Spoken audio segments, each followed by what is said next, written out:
what is it that makes you like game for everything? Well, I wouldn't say I'm game for everything, but there's a lot of good work that needs to be done that we've been trying to get off the board, and where you see need, Mm-hmm. you don't want to sit back and not try.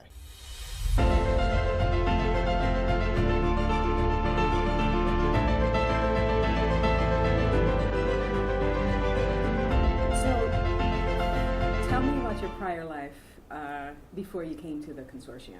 Where'd you come from? Well, I was going to be a college professor at one point, and that didn't work out because it turns out I'm not a very gifted scholar. But it was fun, and I did get the advanced degree, and I loved teaching. My degree's in philosophy. I loved teaching it, but it never worked out for me. I wasn't the kind of person who really felt very compelled to publish things, and that you just can't get by on that.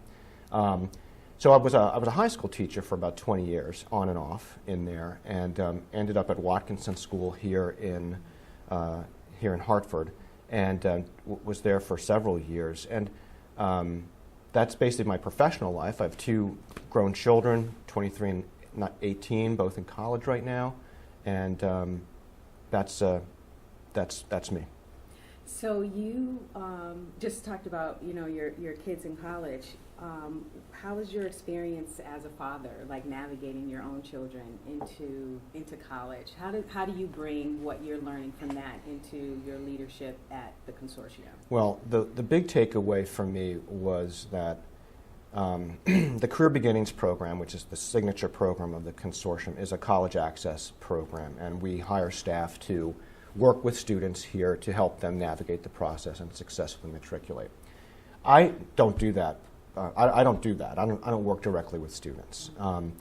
So the first time I had to actually do this was with my daughter. I didn't actually do it with my son, but with my daughter.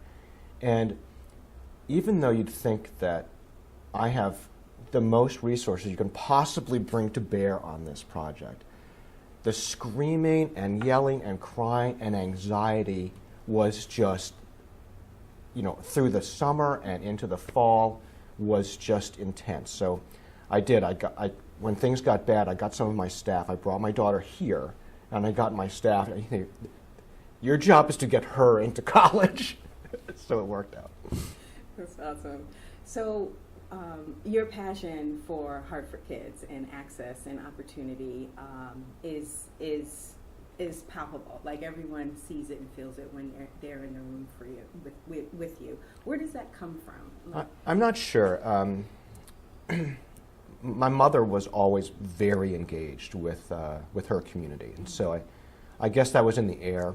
That's what she did. She was the president of the Philadelphia YWCA, and had girls and young women at the forefront of her thinking her entire life. When I was a teacher, I wasn't particularly political, but or interested in issues of social justice. And then a specific event happened, which was I got a job teaching global studies at University of St. Joseph in the summer, several years ago, and so I had to learn all about global studies because I didn't really have the qualifications for this, but somehow I got this job.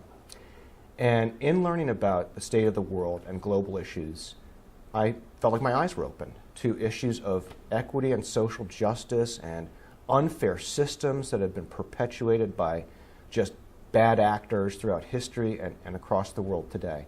And I knew that I couldn't just remain a high school teacher at that point. So I would have gone to South America, right? But kids have a way of getting in the way of that plan.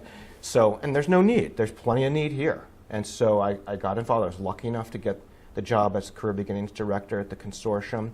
And so my professional mission is to, address these issues of equity and social justice in this region. And if I can do any good at all, then that's worth getting up and going to work. And being passionate about it and being impatient at times.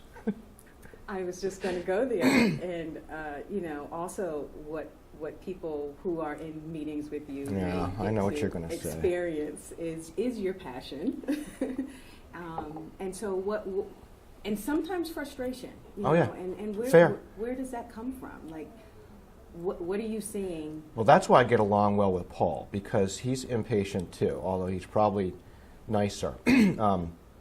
But, you know, I've just been to too many meetings that are about process and not about what are we going to do.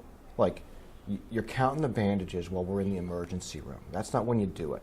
So I really believe that my passion and my impatience comes from a strong bias for action. And I don't believe that everything has to be in perfect order for you to take action.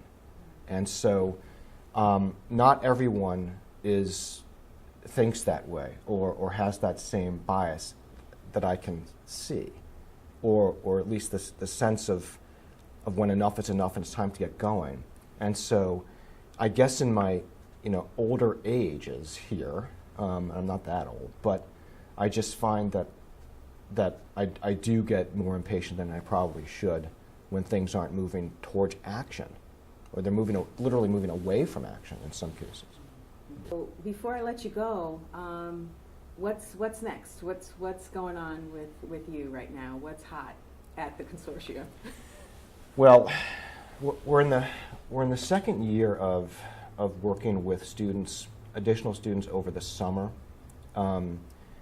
We from Hartford to help get them to actually matriculate, and we're excited by a research partnership with UConn on that, which should add some real weight and yield a real strong proof of concept here at the end of the day.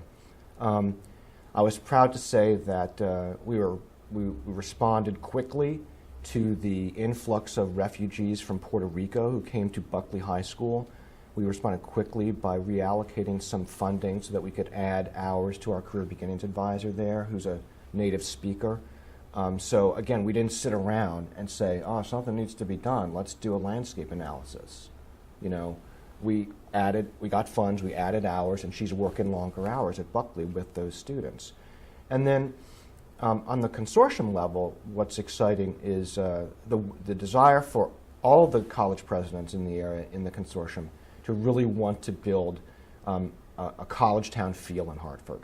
So we're trying out different tactics, talking to different people about technical solutions to that, Department of Transportation, various cultural arts and entertainment venues, to really try to get more students to think about Hartford as a place where they will want to interact with.